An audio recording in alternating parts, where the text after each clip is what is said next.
Good afternoon.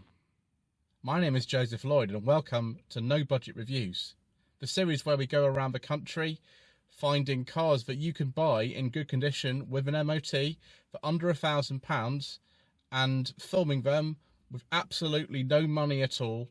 So we have to use my phone, no microphones, no fancy DSLRs, nothing like that.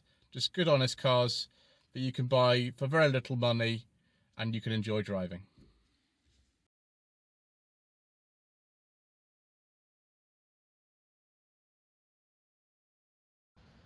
Never let it be said that we don't feature some bargains on No Budget Reviews.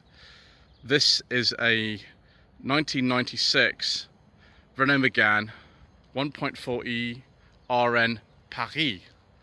For some reason they didn't write Paris on the car, but that's what it comes out of the logbook. I think the only difference between this and the normal RN was the fact that you got a slightly different interior trim. The RN was the absolute base spec for the Mégane. This is a Mark 1 and they were launched in 1995. It's very similar to the Renault 19 underneath, and actually this 1.4 Energy engine is carried over as well from the later 19s.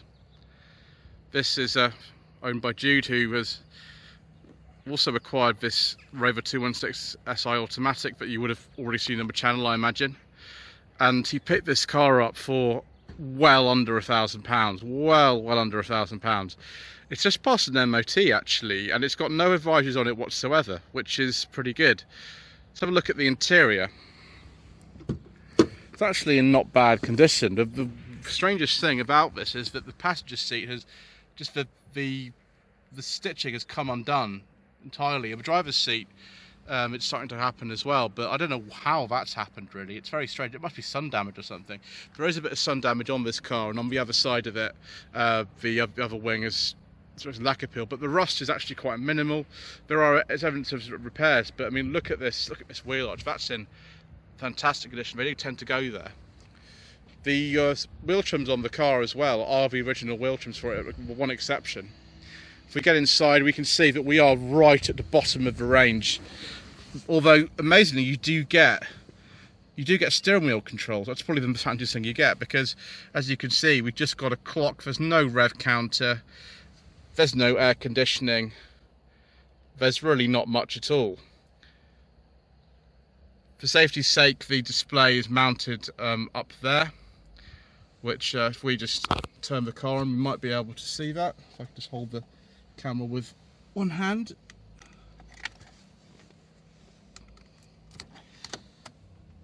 You can see we've got, airbags, things like that. Might have to turn the stereo on actually. Why is that not coming on?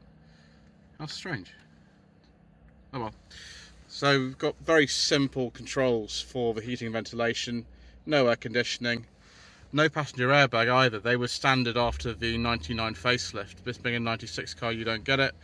5-speed manual gearbox. Very similar to the Clio in some respects, and I have driven a Mark II Clio from 2000 and it all looks quite familiar in here. Nice to see an airbag. When the Mégane was tested with a contemporary Euro NCAP test, it got 4 stars out of 4, which is pretty good. Hard plastic door cards. Here's the Paris Special Edition fabric, which of course is starting to slightly come away, but it's not as bad as some of the contemporary Rovers I could mention. And just a very simple hard moulded plastic, manual mirrors, no sunroof. You do get a clutch footrest though, that's quite nice. And there's also, of course, a normal handbrake, no centre console or anything, although that's a nice kind of size for putting a mobile phone in, or today my phone mount for filming. Very blue interior, very typical of the period as well. Obviously, being a French car, the lights and indicators are on the same stalk here. Some models of the Mégane, you've got a variable speed emitter white, but I don't think this would have it. Just nice and simple and uncomplicated. I think Ian Seabrook would very much like this. No, not even a driver's vanity mirror. You only get one on the passenger side. You do get adjustable height seat belts though. Right, let's get in the back. Straight away,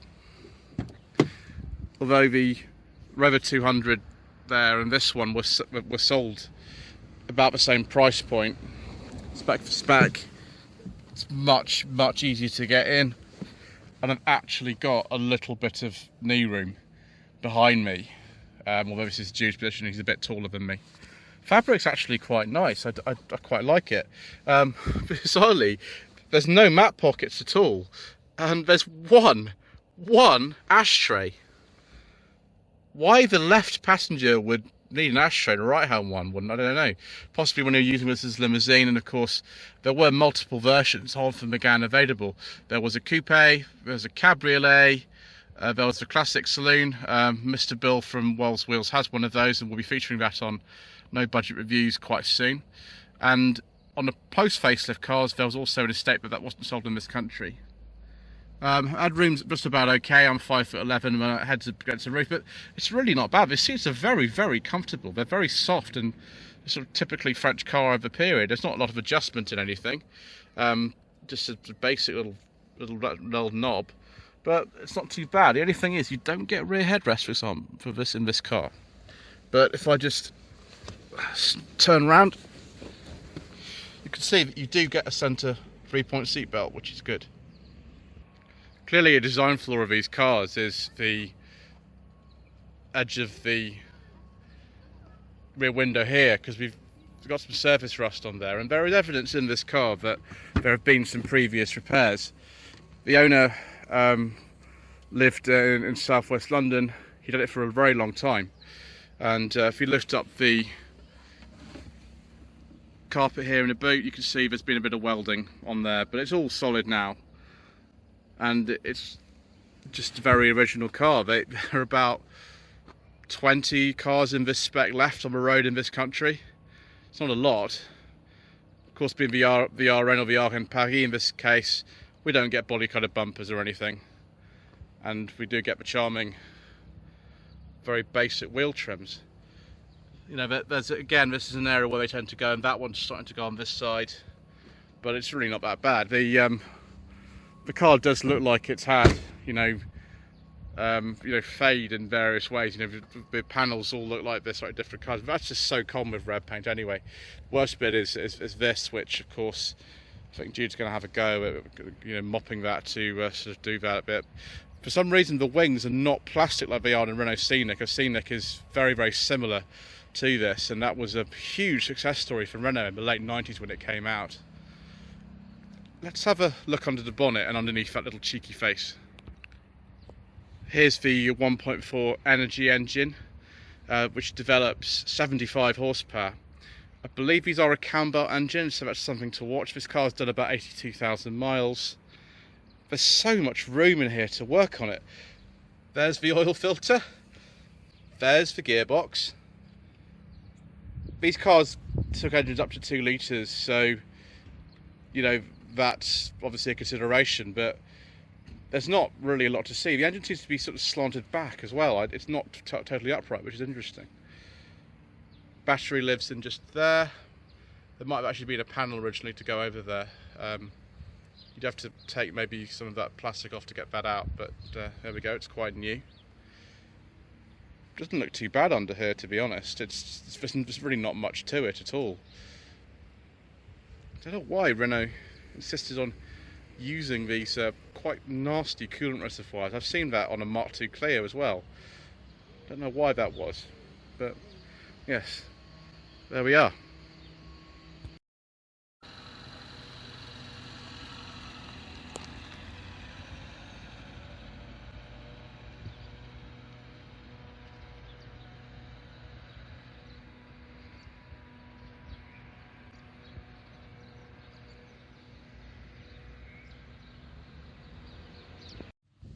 So we're only going on a very short drive today on some private roads near where Jude lives, because we haven't got any tax, so it's got to be very careful we don't go anywhere we shouldn't be.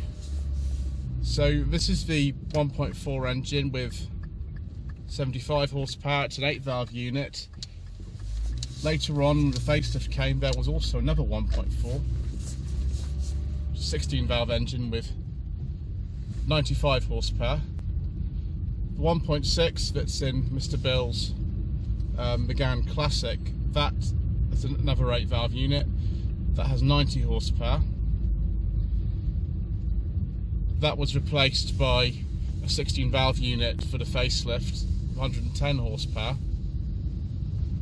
The top of the range 2 litre when the car was new was 115 horsepower. That's more commonly found in things like the Coupe and the Scenic. There was also another 2 litre with 16 valves, 140 horsepower, and for the facelift there was a 1.8 that came out with 120 horsepower. There are also some diesels, but as usual we don't talk about those on this channel.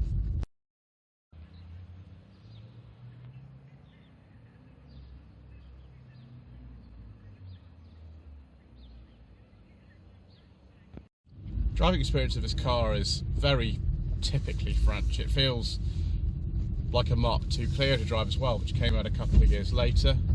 Gearbox, a bit like a Vauxhall gearbox really, same kind of long throw. It's a bit more refined though than that Rover 216 for some reason. Of course these were cars that occupied about the same price bracket, if not the same size.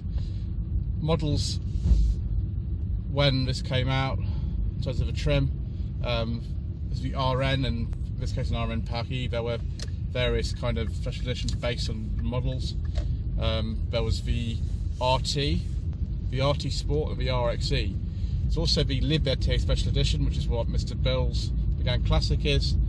And when we pull in, we'll take a look at some of the other trim levels that were available on the facelift and special editions on a pre-facelift. Very easy to drive. Engine feels okay. Not the most powerful thing I've ever driven. But yeah, it's 82,000 miles and it doesn't feel too bad. The seats are very comfortable and the suspension is very, very soft, as you'd probably expect.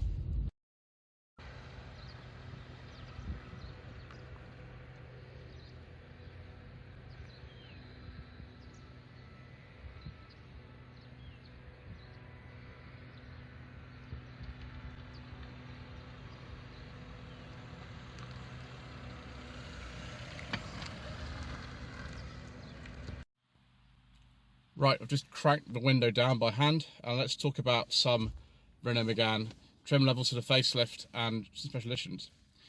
So the main trim levels, I think, after the facelift were the Authentique, Dynamique Plus, Expression Plus, Privilège, and Privilège Plus.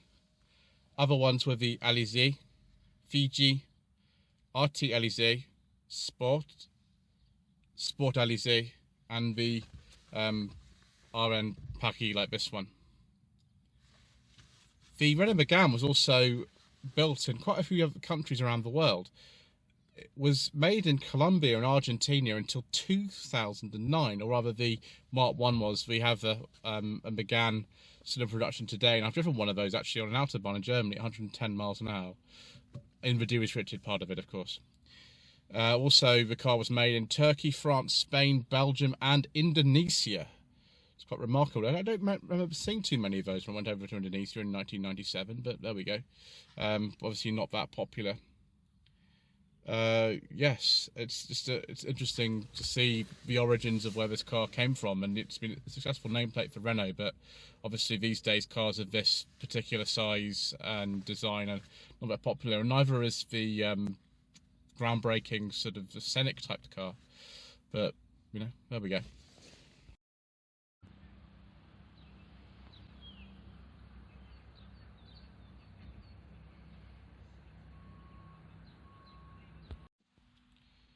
So viewers, should you consider a Mark I Renault Mégane?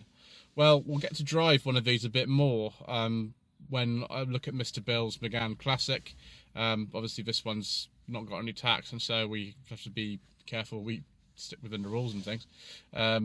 so I'll be able to have more of a idea of a driving experience then. But considering what you'd pay for this car, which really is not a lot of money at all, it's not bad.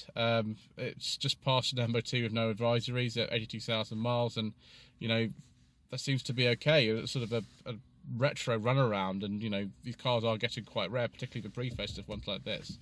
It doesn't really seem that bad. The handling's not the most sporty, but cars of this era often weren't in trims like this, and the engines are reasonably reliable, as long as you want some of the cam belt changes, I believe.